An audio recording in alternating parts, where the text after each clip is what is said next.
Hey, this is an audio check coming from Hall D. Hall D, can you confirm that you're hearing us?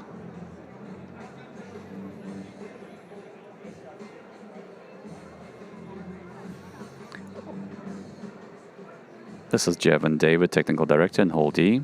Can you confirm that you're receiving this?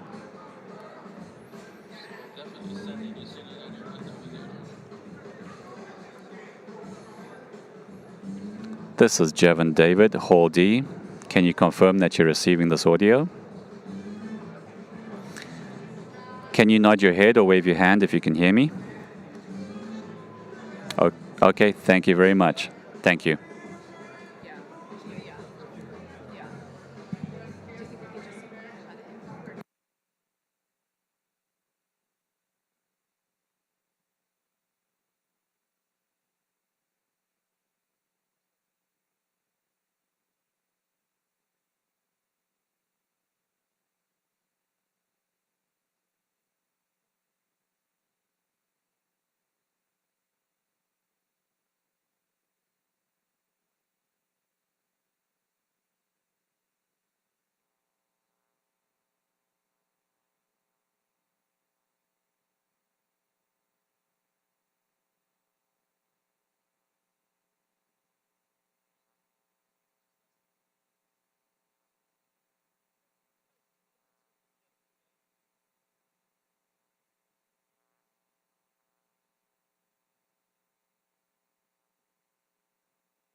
Ladies and gentlemen, may I have your attention, please? The luncheon will begin in about 5 minutes. Please move to your seats and help us with a timely start. At this time, also please mute or turn off your electronic devices. Thank you.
Good afternoon, ladies and gentlemen.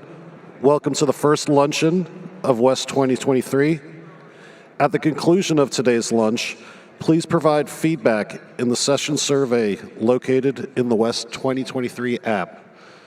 For those just making their way into the room, there are plenty of seats available in the front left and right corners. As we begin today's lunch, AFCEA and the U.S. Naval Institute would like to recognize the industry partners who have generously sustained this event as sponsors and exhibitors.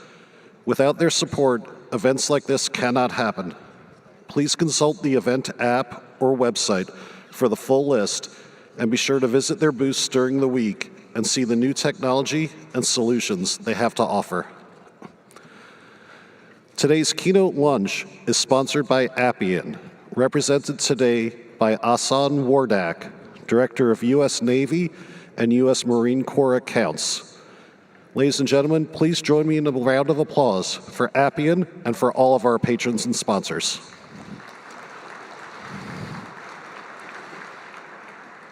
Now, please welcome to the stage Lieutenant Wendy Bayungian, Chaplain, Navy Medicine Readiness and Training Command, who will deliver today's invocation.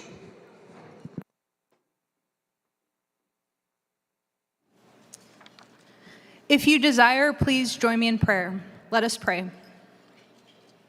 God of connection, as we explore and learn about leading technologies, platforms, and networking today, we invite your wisdom and guidance as we share and seek knowledge. As we network and connect with others throughout the day and during this lunch, place in our hearts the desire to make a positive difference in our families, our communities, our country, and in our world. Thank you for food in a world where many know only hunger. Please bless this food we are about to share, those who prepared it, those who serve it, and those who have worked to make today the special occasion that it is. Thank you for the opportunity to celebrate and recognize superior performing sailors, and for the opportunity to hear and learn from Admiral Paparo. May this time together bring us new connections, ideas, knowledge, and hope in our collective future, that we may have more peace and connection in our world. Amen. I would now like to call to the stage Kelly Welsh, U.S. Navy retired, Director of Business Development and Outreach at the U.S. Naval Institute, to recognize a group of enlisted superior performers. Please refer to the conference app for the full list of award winners and for more details.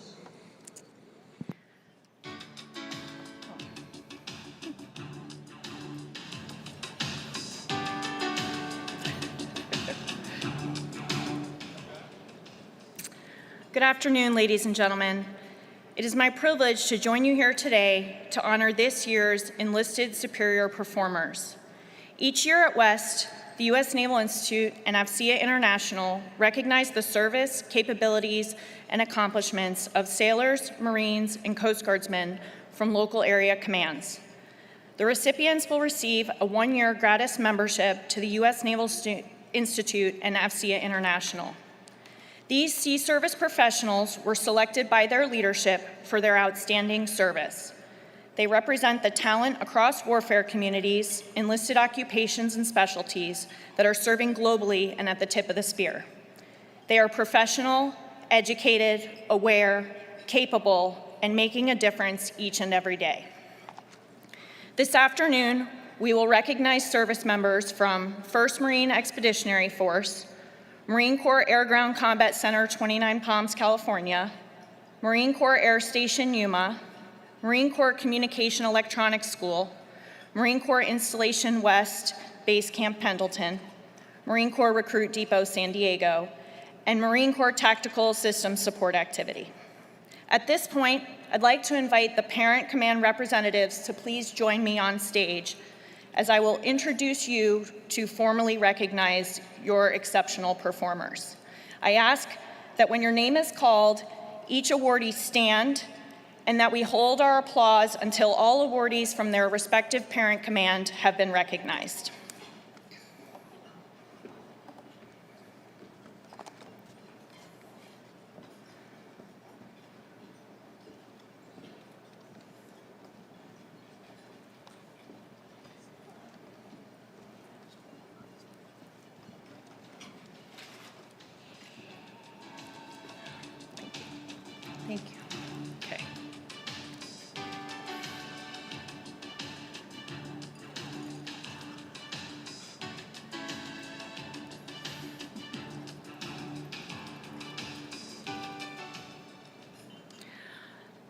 Sergeant Major Peter Seow will recognize awardees from the 1st Marine Expeditionary Force.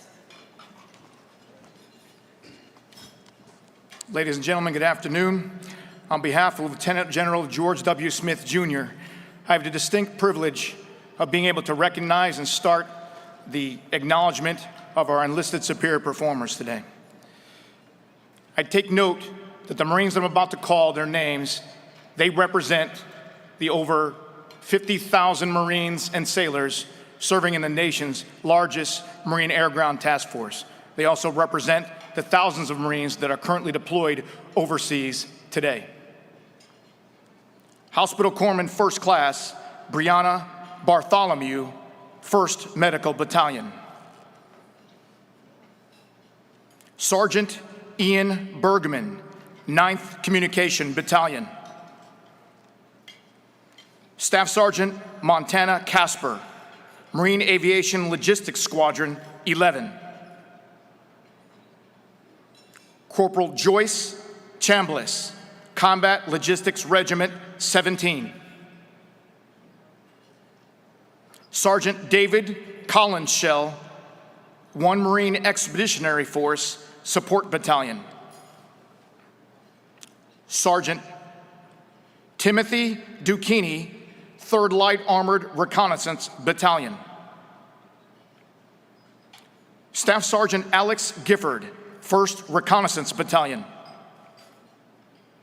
Lance Corporal Cassandra Granados Sandoval, 11th Marine Expeditionary Unit. Sergeant Alfredo Guerrero Pedroza, 7th Engineer Support Battalion. Hospital Corpsman 2nd Class Casey Hales, Navy Education Training Office, 1st Marine Division. Sergeant Peter Lopez, Marine Wing Headquarters Squadron 3. Corporal Arandi Mendoza, Headquarters Battalion, 1st Marine Division. Hospital Corpsman 3rd Class Zelanika Miranda, 1st Dental Battalion. Corporal Ashley Moreno, Marine Aircraft Group 39. Sergeant Ethan Nottingham, 1st Air Naval Gunfire Liaison Company. Corporal Owen O'Brien, 3rd Battalion, 1st Marine Regiment. Corporal Daniel Espina, Marine Fighter Attack Squadron 225. Sergeant Cameron Roberts, 1st Radio Battalion. Staff Sergeant Emily Robinson, Marine Aircraft Group 16. Sergeant Avery Van Erp, Combat Logistics Battalion 5. Ladies and gentlemen, the Marines and sailors of 1st Marine Expeditionary Force.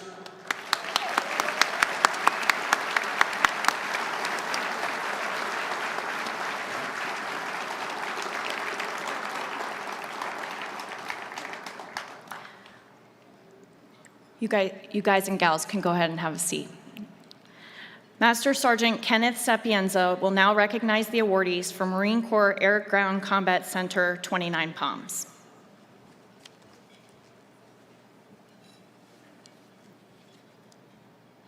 I'd like to thank sponsors for recognizing the Marines who worked hard this year. The Enlisted Superior Performance Awards for Marine Air Ground Combat Center are Sergeant Robert Parr and Lance Corporal Leslie Soliscat.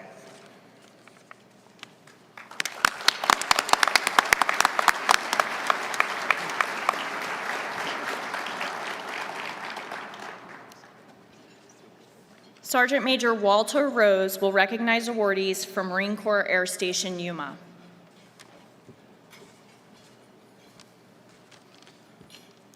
Good afternoon, ladies and gentlemen.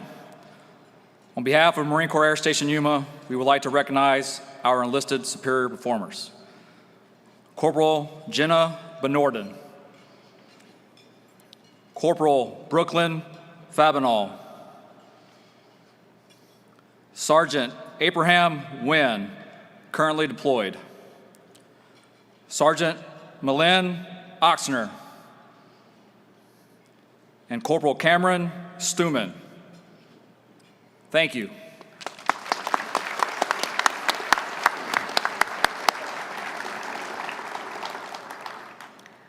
Sergeant Major Andre Cuthbertson will recognize awardees from Marine Corps Communications Electronics School.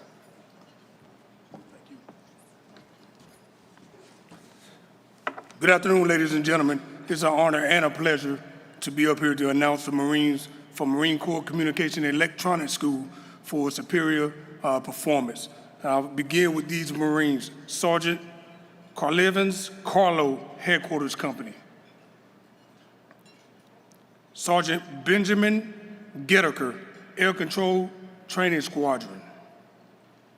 Sergeant Katie Pewitt, Air Control Training Squadron.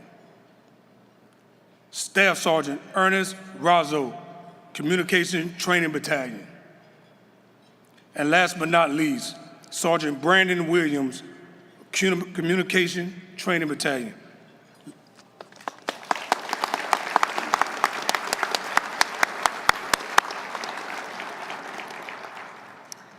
Sergeant Major Michael Cedeno will recognize awardees from Marine Corps Installation West, Marine Corps Base Camp Pendleton. Good afternoon, ladies and gentlemen. On behalf of Brigadier General Woodworth, Marine Corps Installations West, the following Marines to be recognized. Staff Sergeant Steve Berrigan, Marine Corps Air Station Camp Pendleton. Corporal Fletcher Crockett, Security Emergencies Service Battalion, currently deployed. Corporal Marissa Escobedo, Headquarters Support Battalion. Corporal Cheyenne Jupiter, Headquarters and Service Battalion. Sergeant Denise Ponce Gamboa, Headquarters and Support Battalion.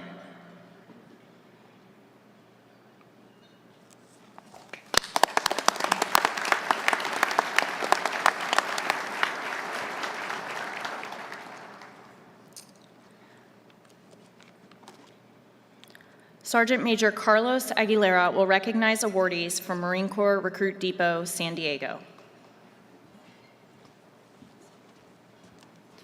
Good afternoon, ladies and gentlemen. On behalf of Marine Corps Recruit Depot, San Diego, we'd like to recognize these Marines. Corporal Joseph Dixon. Corporal Joshua Drexler. Lance Corporal Jocelyn Keelis.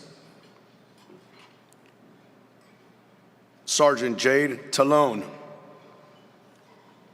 And due to operational commitments, this Marine is at MAI course, Corporal Juan Rosas Vasquez. Thank you very much.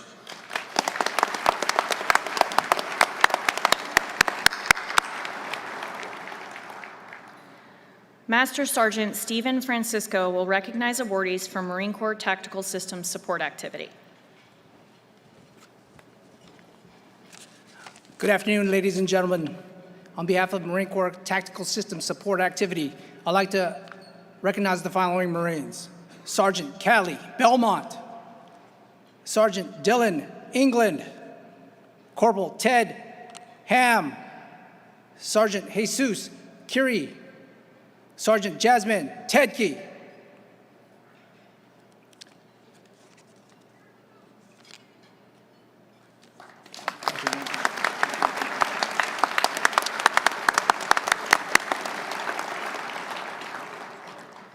Let's have one more round of applause for our awardees today. Thank you.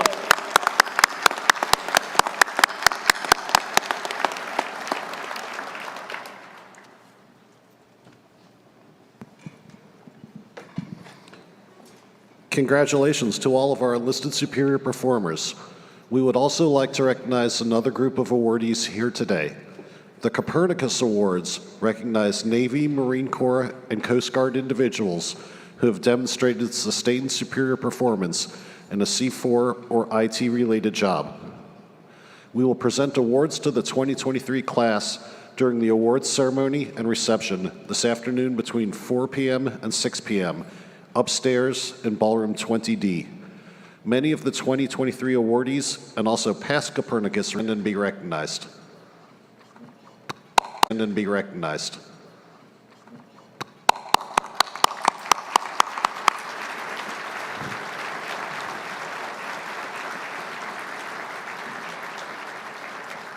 Ladies and gentlemen, please enjoy your meal. The program will resume shortly.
Ladies and gentlemen, at this time, please join me in welcoming to the stage Vice Admiral Peter Daly, U.S. Navy retired, Chief Executive Officer and Publisher, U.S. Naval Institute. Good afternoon. Hope everybody's enjoying their lunch. I'm here to thank Appian for its sponsorship of this afternoon's keynote. And before I introduce our keynote speaker, I would like to ask Asan Wardak to come up. He's the Director of U.S. Navy and U.S. Marine Corps Accounts at Appian to say a few words. Please come on up, Asan.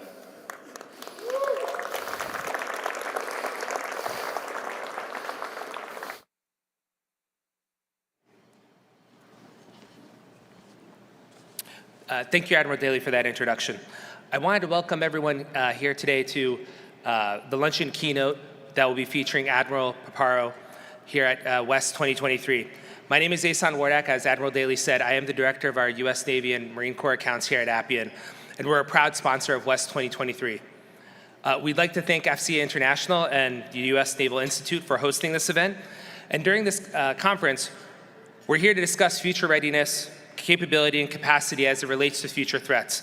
At Appian, we uniquely understand that we must be able to deliver applications and capability in the hands of our Marines and sailors at speed, but with flexibility, especially as we are trying to stay ahead of our pacing threat in the Pacific. And of course, we'll hear more about those remarks during today's Luncheon keynote.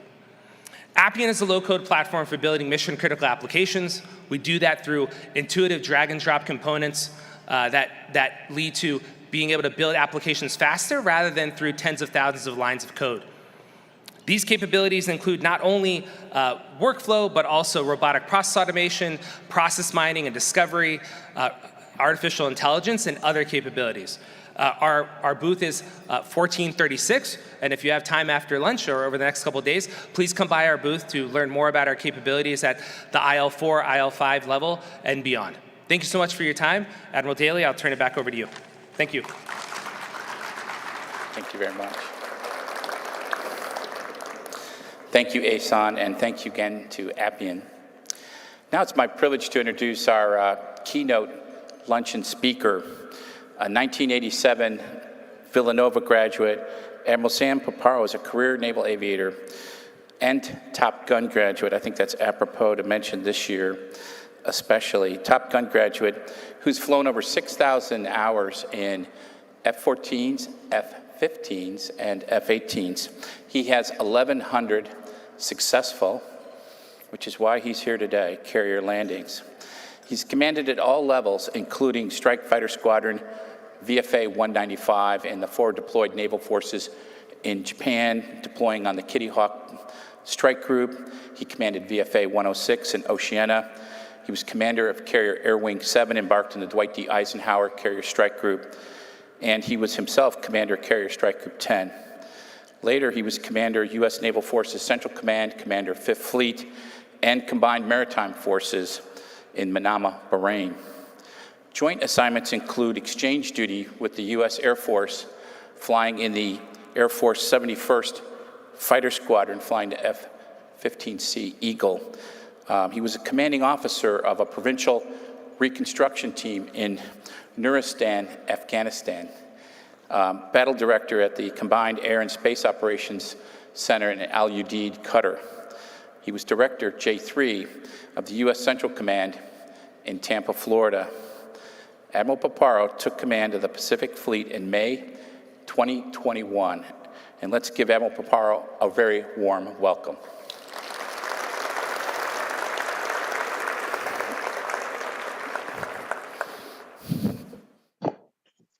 Thank you very much, and good afternoon to all. It's a tremendous honor to join you again this year. First, I'd like to thank Admiral Pete Daly and General Susan Lawrence, the organizers and sponsors, for hosting, planning, and supporting this consortium of great minds. I'd also like to take a solemn moment to recognize the passing of Admiral Dick Mackey, who was laid to rest at the Punch Bowl last week here in Hawaii. He was such a pioneer in the critical enterprise that AFCEA cultivates. I think the richness And the most powerful part of our conversation today will be the questions and answers, but I would like to prime the pump just a little bit with what we've been up to over the last year. Last year, I shared with you the Pacific Fleet operational design and the threats that we face here in the Indo-Pacific. This year, I'd like to focus on Naval Joint Combined Partner Operations. As the largest force in our nation's front line against revisionist actors, Pacific Fleet meets this responsibility with strength, resolve, and confidence. Together with our joint and combined partner operations, we're positioned to deny and defend across all domains any attempts to break the peace afforded by the international rules-based order. And so maybe just a few reflections on 2022 over the last year that may prime the pump on some questions. Naval forces maintained persistent presence in the first island chain and affirmed freedom of the seas by conducting relentless Taiwan Strait transits and freedom of navigation operations. We cultivated our important alliances and partnerships and demonstrated unmatched combat power throughout the region. During Valiant Shield 22, we executed innovative warfighting concepts by fusing manned and unmanned capabilities, bringing to bear warfighting advancements that make us an even more lethal fighting force. In Kamandag, PAC Fleet and MAR-4 PAC Fleet Marine Force units worked closely with Philippine Navy and Marine Corps for seamless interoperability in complex expeditionary operations from critical terrain. Rim of the Pacific, the world's premier combined maritime exercise, included an awe-inspiring 25 nations working together to foster the multinational cooperation and trust that's critical to building confident and capable partners. RIMPAC represented another successful milestone for regional solidarity to safeguard a free and open Indo-Pacific and our ability to outthink and outpace our adversaries. Numerous fleet and shore commands achieved tremendous results, enhancing our force posture forward and improving our combat effectiveness. And just a few examples of this include USS Zumwalt, who embarked on extended operations to the Western Pacific for the first time, displaying unique, game-changing combat capabilities. I commend the entire team for thoughtfully managing risk and executing a creative training and certification program that accelerated the employment of this formidable capital ship. During SwarmX, we executed portions of the newly developed Pacific Fleet Ship Wartime Repair and Maintenance ConOps, demonstrating emergency battle damage repair techniques in a simulated combat environment. This will greatly enhance our reach and our wartime resiliency. USS Portland completed a series of solid-state laser tests, unlocking the enormous potential of directed energy weapons systems. Fleet Information Warfare Command Pacific commenced operations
I don't have to tell this group that we are living in consequential times, a period of intense competition and high stakes.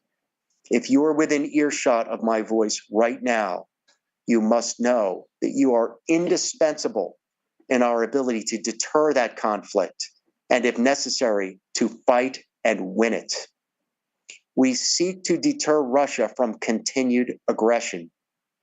We seek to deter the DPRK from threatening its neighbors and the international community with nuclear weapons. We seek a denuclearized Korean peninsula. And our pacing and strategic challenge, we seek to deter any PRC attempt to remake the order to its own proprietary advantage or resolve disagreements or arrangements by force or coercion. We cannot normalize this intentional malign behavior by the PRC and the Chinese Communist Party, which we see in the form of territorial aggression against its neighbors, including consistently failing to adhere to coal regs with unprofessional and unsafe behavior at sea. Just days ago, China Coast Guard, using a military-grade laser, tried to disrupt a Philippine Coast Guard ship from delivering food and supplies to personnel on board Sierra Madre near the Second Thomas Shoal. This report follows last week's China Coast Guard, accompanied by boats belonging to Chinese military militia, attempted to create a blockade around Second Thomas Shoal. A PLAN vessel illuminated an Australian P8 with a military-grade laser about this time last year. The PRC continues to coerce and pressurize the waters and skies surrounding the Senkakus and continues military actions along the line of effective control. And in just the past few months, the PLA has conducted a series of military measures around Taiwan, including several warships encircling Taiwan while many aircraft crossed the center line. And the PLA conducted ballistic missile launches north, south, east, and west of Taiwan simultaneously. What message are they sending that indicates a peaceful unification with Taiwan? What message do these actions send to their neighbors and the international community when these behaviors are in contradiction of nations that respect the rule of law and international norms? Their actions are driving our allies and partners to strengthen their own defenses and to increase interoperability with like-minded partners who share common values and common interests. And we do not ask any friends or neighbors to pick sides. So this is not about containing PRC economic and military growth. It's about ensuring that we, as free and sovereign nations, ensure their actions and behaviors do not disrupt the peace and stability of the region or the international rules-based order that has lifted 60% of the world out of poverty since the Second World War and lifts 160,000 human beings out of poverty each and every single day. So with this, we turn to all of us here in this room and in this conference. We're looking for your assistance to harness America's unparalleled innovative spirit, to unlock your creativity to develop systems that complement, extend, and bolster our current combat advantages. It's our duty to provide a clear set of problem statements up front for industry to bring solutions. This year, this process will address 4 key problems: to defeat adversary amphibious force in a contested environment by fielding cost-effective, lethal, asymmetric capabilities; develop agile, resilient, and secure joint and coalition fires network and architecture; deliver maritime intra-theater logistics, fuel, munitions, food, repair parts, etc., to sustain high-end combat operations across the joint force in highly contested environments; and to develop tactical level electronic warfare and cyber capabilities to reduce the risk to our current forces. To move this forward this year, we'll conduct a cycle of studies exercises, experiments, and war games underpinned by intellectually honest assessments. We will get real with ourselves. We will show our bad news, and we will action it. We're increasing trilateral and multilateral operations and exercises with partners in Japan, Republic of Korea, and Australia, to name just a few. We're building upon the lessons and subsequent tactical development from Integrated Battle Problem 21 TAC 1, Integrated Battle Problem 23 TAC 2, TAC 23 TAC 1, forgive me, will be here in San Diego in May of this year. Integrated Battle Problem 23 TAC 2 will consist of a series of experiments connected to our upcoming manned and unmanned deployment to the 7th Fleet. Integrated Battle Problem 23 TAC 3 will carry these initiatives to Australia as a part of our AUKUS alliance. Next year, Integrated Battle Problem 23 TAC 4 will take place in the early spring and will conclude with RIMPAC and Valiant Shield 24. With that, I'd like to open up the floor to any question on any topic that anyone would care to ask. My deepest thanks. I'm ready to go.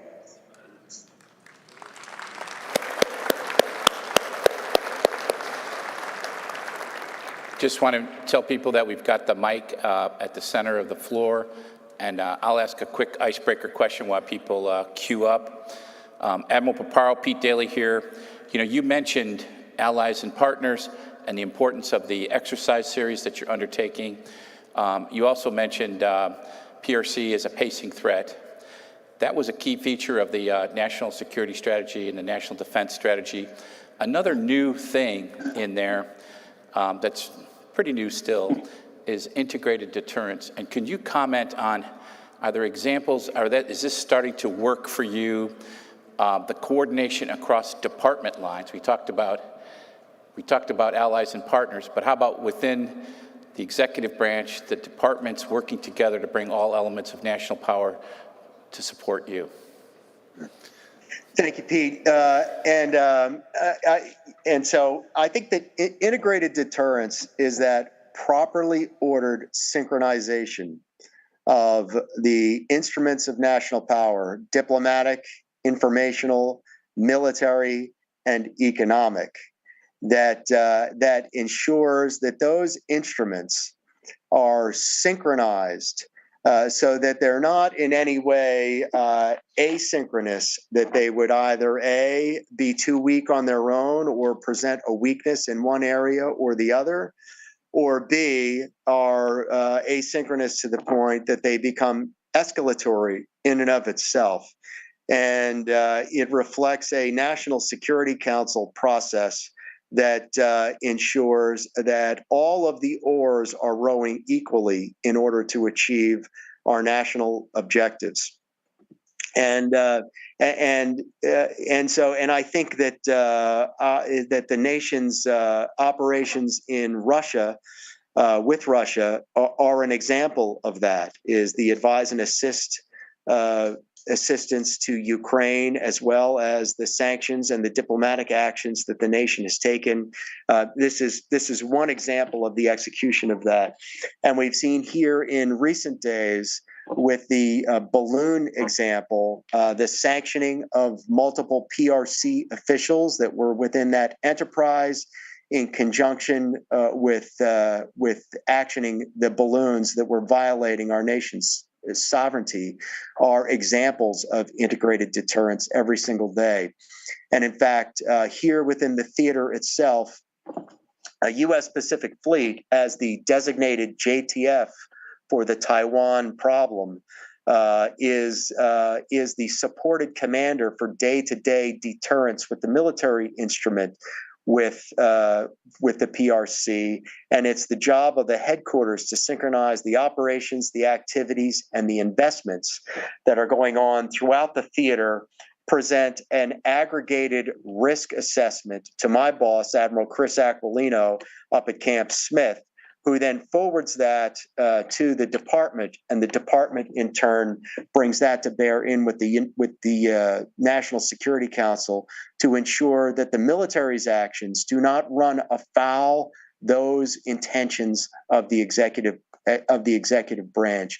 From my seat right now, it is a well-ordered, working process. Deterrence is a difficult, deterrence, which is not an activity, but is a thing that is produced. That is that your counterpart is dissuaded from executing an undesirable action. Is difficult to measure, but I'll say that from my standpoint, it's working in terms of the properly ordering of those instruments of national power. And pending any follow-ups, Pete.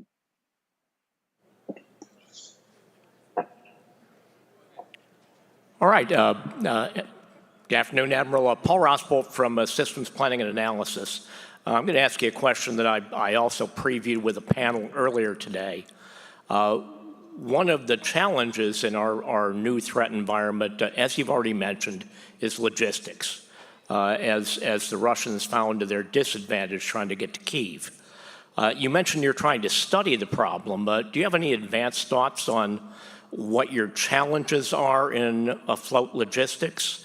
And in particular, not just keeping Navy resupplied, but in your Commander Task Force hat, I think you have to worry about keeping Air Force and Army resupplied as well. Amen. Thank you, Paul, for that question. Much of for the last 2 decades, because we were inherently operating in uncontested environments logistically, our logistics enterprises operated on business principles. And those business principles were to resupply the force at maximum efficiency, so that the American taxpayer's dollar could be applied to combat power at the greatest point of need. And in what we're seeing in our operational plans for high-end combat, we've got to think less in terms of maximum efficiency and more in terms of maximum effectiveness. And that is the distribution of 9 classes of supply and distribution of medical, religious, and other types of support throughout the sustainment enterprise such that doesn't take into account just-in-time efficiency, but on-hand availability in the case of combat loss. Because with these operational plans, the country is facing the prospect of combat loss, and we must be clear-eyed about that and distribute ahead of time over the tyranny of time and distance those classes of supply that will have it at the point of need. Similarly, we have to understand that the commoditization, which is a fancy word for the widespreading of precision strike capability of anti-axis air denial, we no longer have the sanctuary of time and distance from adversary weapons. The commoditization in space and in ISR systems means that we've got to think about distributing those 9 classes of supply, the provision of medical and personnel support in potentially contested environments, so that in the ways that J4s, N4s plan logistics, we need N4s, N3s, and commanders executing logistics with the ability to see and understand the battle space, to understand how and where the adversary can hurt you, to find those blank spots in our enemy's situational awareness, to be assessing the risk of our ability to resupply, to rearm, to repair, to revive in that environment under pressure, and to do so in a way that is going to be able to sustain a force that will comprise the entire ready force of the Army, Navy, Air Force, and Marines and Coast Guard and Space Force for that matter. So this is how we are thinking about this, is in terms of planning with the viewpoint of effectiveness, from the viewpoint of pre-conflict distribution of capabilities, of counter C5 ISR to understand the places where we can resupply, in building out commands that are going to be able to command the battle space and command the effort to resupply, the task force to resupply under pressure, and to be setting those conditions and to be rehearsing that every single day, to fly it as we build it every day, and to always be improving our fighting position. Paul, thank you for that question. Thank you, sir. Aloha, Admiral Brent Sadler from the Heritage Foundation. You mentioned something that really kind of sparked my curiosity in what you're seeing on battle damage. Can you kind of expand a little bit more about what capabilities and at what capacity, and maybe give a little insight about where you would want to posture that in a wartime scenario so you can maximize survivability of the fleet in a high-end fight? So thank you, Brett. And Brent, great to see you. You know, where you'd want to posture it, you'd want a wide-ranging, distributed flyaway teams of damage control and engineering specialists, including NAVC engineers, including the rates they can exercise repairs, welding and so forth. And those flyaway teams, this is an overall part of sustainment that just goes beyond just, for most people, you say sustainment, and they think logistics, which is why it's such pains to kind of lay out the 5R taxonomy of the things that we do in sustainment. It's more than just 9 classes of supply. It's also repair activities. It's also rearm activities. It's also revive for medical capabilities. This would be distributed in an arc of contested sustainment that is not precisely at the zone of fire, but nor is it back way in the rear where you would normally expect to be able to execute those activities in a sanctuary, because as discussed earlier, with the commoditization of precision strike technology and missile technology, there's not going to be a lot of areas in the Western Pacific that the adversary can't touch. So that's kind of an idea of how to think that is flyaway teams, double-digit personnel, including equipment that can be transported to the point of need to execute those repairs quickly and to get units back into the fight. And with that kind of long-range view, we have experimented during RIMPAC and during Valiant Shield some of those capabilities.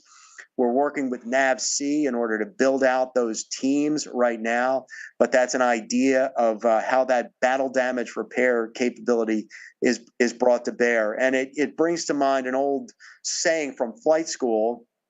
I had the great honor of being trained by the Vietnam generation, and I remember after a particularly taxing defensive BFM fight, my instructor took me into a room and said, just because he's behind you doesn't mean he's shot you. Just because he's shot you doesn't mean he's hit you. Just because he's hit you doesn't mean he's killed you. And it's this notion of never giving up the ship, never giving up on a ship, never giving up on our ability to revive a troop, never giving up on our ability to repair a ship and getting a ship back into the fight. It was that spirit that Pearl Harbor Shipyard brought to bear in May of 1942 when Yorktown was brought into the shipyard, requiring a 90-day repair, receiving a 72-hour repair, and getting into the fight. And it's that resolve and the commitment that's going to help us carry the day. Thank you for that question. And great to see you, Brent. Kai Alberg from Washington State. Distributed maritime operations seems to imply not putting all our eggs into a few baskets, but having lots of distributed platforms. But when you look at each new generation of ships and aircraft, you see costs increasing exponentially and numbers going down. And even if Congress was willing to write an unlimited check, our shipyard capability is such we are quite limited in many classes of ships how many more we could produce. How do you see making the distributed maritime operations concept work in your area of operations, given these limitations? Thanks very much. The idea of distributed maritime operations, I'll just kind of start when the Earth cooled, and that's when I first started flying, we used to fly in defensive combat spread. When I was in the Nuristan province, we marched in squads, and divided within that squads, we had fire teams. And a fire team is a 4-person team that is separated from some distance, and they're close enough to be able to carry themselves out of the combat zone, but far enough that a single mortar is not going to take out the whole team. And so the idea of distributed maritime operations is this notion of that we're going to sail at such a distance and in such a formation that we don't present ourselves as an obvious military formation that brings to bear enemy fires, but while still maintaining the ability to provide mutual support to one another. When I first began flying, I had a radar, I had a weapon, and I had the nose of my aircraft. And my sensor was tied to my maneuver, and my weapon was tied to my sensor, and I was in and of myself an organic capability that was combined with others. As we continue through our Project Overmatch to make information and to make targeting information a service instead of tied to individual shooters, this is what enables us to distribute the formations to such a point that an obvious circle of steel, which is obviously a military formation, does not bring fires to bear, controlling our own emissions so that we're not clearly a firing unit, and then employing our weapons smartly from a firing position of defilade to bring overwhelming fires within a zone of fire while representing the smallest vulnerability surface to enemies that could send salvos into individual formations. That's the essence, just in kind of plain language, of what distributed maritime operations are. 10 years ago, our battle force was 273. Today, our battle force is about 298. And so while we're not the 300-ship Navy that we were years ago, I'm not quite ready to sign up to this kind of psychology of quit, of exponential increases in costs and dwindling shipyard capabilities. I'm not ready to quit on that notion of the 355-ship Navy that's in the CNO's NAV plan that we're striving on our way to. But in fact, with that 355 ships and with the 155 or so plus medium-sized unmanned capabilities, we've got to knit these together in such a way that brings those overwhelming fires onto a particular objective while taking advantage of maneuver and taking advantage of expanded battle space, so that we're presenting while maintaining mutual support among units within the Navy's fleet fighting force, and that is the numbered fleet, to bring that fight to bear. It's true that I would not quite say that our shipyard numbers are dwindling. Marinette, Wisconsin is coming up and is going to begin building FFG 62. Bath Iron Works is getting back on track, and DDG 51 Flight 3, and are moving towards the production of 3 DDG 51s per year. I also like to congratulate Austell on opening up a facility in National City that's going to enable us to better maintain ships. But we do, in fact, need to work together to expand the defense industrial base to meet where we are today. 30 years ago, we had the Last Supper in 1992. Deputy Secretary of Defense Bill Perry had a dinner where he said, okay, the wall has fallen and the PRC is liberalizing its economy and its political arms will liberalize as well. And accordingly, we're going to shrink the industrial base because the United States is not going to have to invest as much in this, in what's essentially the ability to execute high-end operations. That Last Supper was informed by good information at the time, but things have changed. And we're going to have to increase the efficiency. We're going to have to increase the capability of the defense industrial base.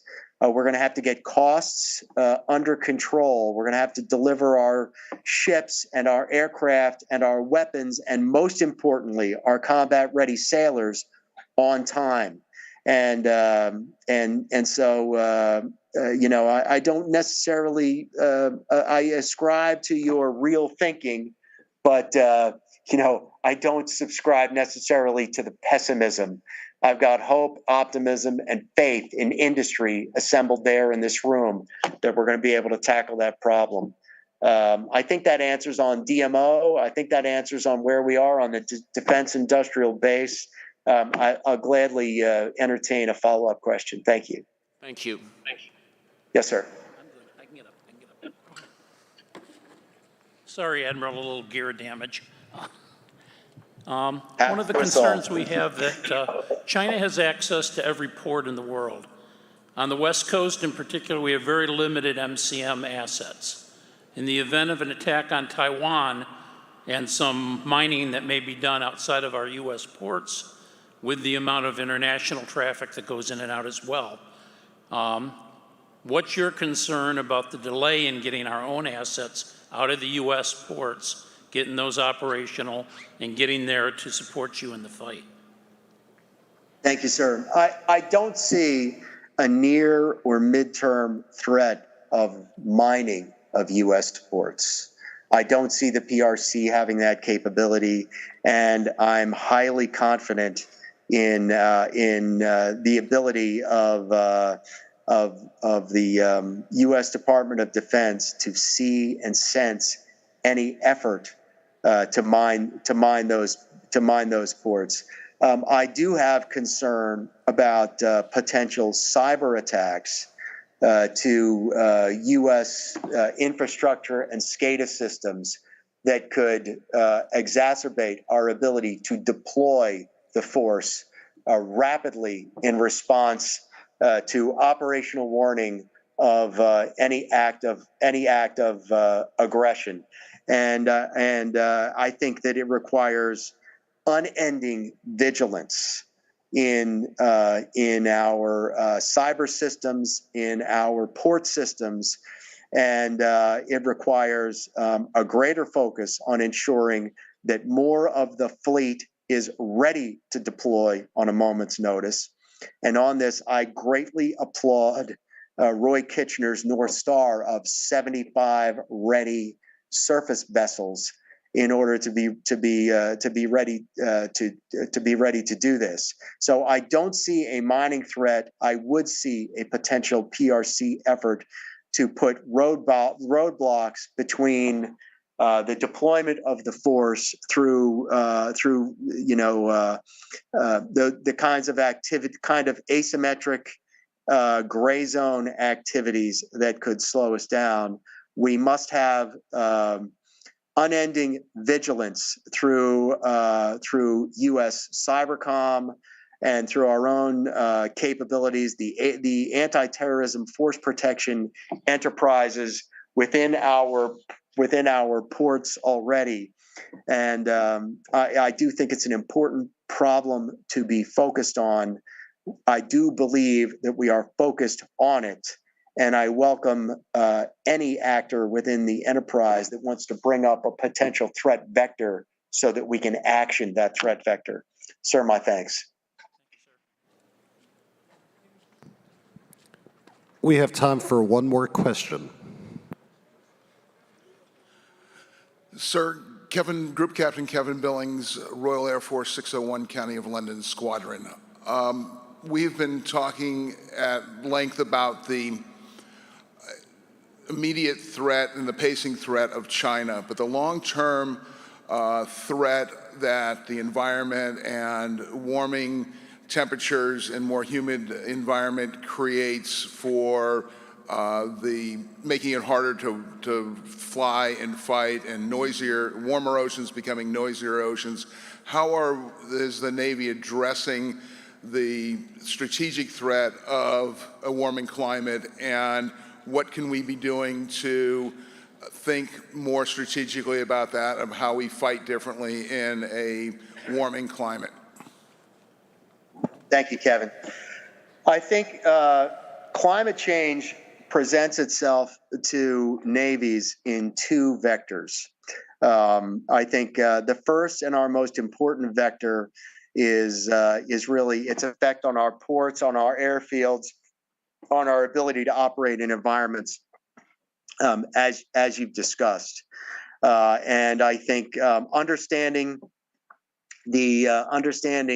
sea rise and the hydrodynamics, the ocean engineering of sea rise, and buttressing our ports and our airfields and our overall shore infrastructure is a really important effort towards that. And then the second threat vector is its threat to populations. And with this, particularly through the South Pacific, we saw, though not directly related to climate change, we saw in the last year the earthquake and subsequent tsunami that killed and did so much damage in Tonga, and the exigencies of being ready to respond to those climate emergencies represents, number one, a moral duty from a safety of life at sea and a safety of life responsibility, particularly to those partners with whom we either have treaty alliances or deep partnerships based on historic affinities, such as Tonga. And then number two, the ability to compete with other actors that would exploit that for gaining outsized influence for remaking the order itself. And on that front, I'll just give you a really parochial example, but we've taken Pacific Partnership, which previously had extended from May until September, and we have shifted the window this year of Pacific Partnership to July to December. And then we've aligned that Pacific Partnership from July to December by increasing the formation of the vessels involved in Pacific Partnership and preloading it with a humanitarian assistance and disaster relief package and a C2 package, so that it aligns now with the tropical cyclone season, so that if oceans are warming and temperatures are warming, presumably cyclones will increase in frequency and intensity, so that we are at the point of need faster, to be readier to respond. So on those two threat vectors, first, the critical infrastructure that supports operations and understanding the trajectory of sea level rise and temperature change, we are reinvigorating our look at the Pacific infrastructure, and then what we've done with our operational forces to account for increasing frequency of tropical cyclones and hurricanes are some kind of key areas about how we are thinking about sea level rise and about climate change through this perspective of where's the data leading us, what threat vectors does it present, what actions can we take in advance of it, and how do we close threats and leverage opportunities. Kevin, thank you for that question.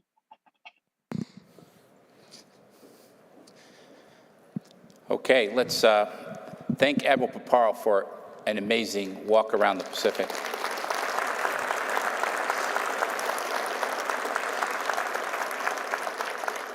Admiral will send you this. It's a Naval Institute Press book, Mastering the Art of Command, with an AFCEA bookmark. We'll send it to you. And on behalf of AFCEA International and Naval Institute, we truly appreciate getting your insight, which provides us important context for what we're discussing here in West 2023. Thank you again, and thank you to our sponsor, Appian. Let's have one more hand for Admiral Paparo.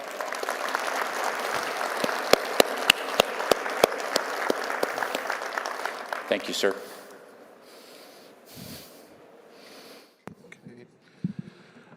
Thank you all for attending today's lunch. We now move into a dessert break out in the exhibit hall, sponsored by Nobles MSD. Looking at the rest of today's program, you'll see that we have one more panel session, which begins at 2:30 and is on fleet and fleet marine operator perspective. With China as the pacing threat, what are key opportunities and challenges? Additionally, sessions will be held throughout the remainder of the afternoon in all of the exhibit hall theater spaces.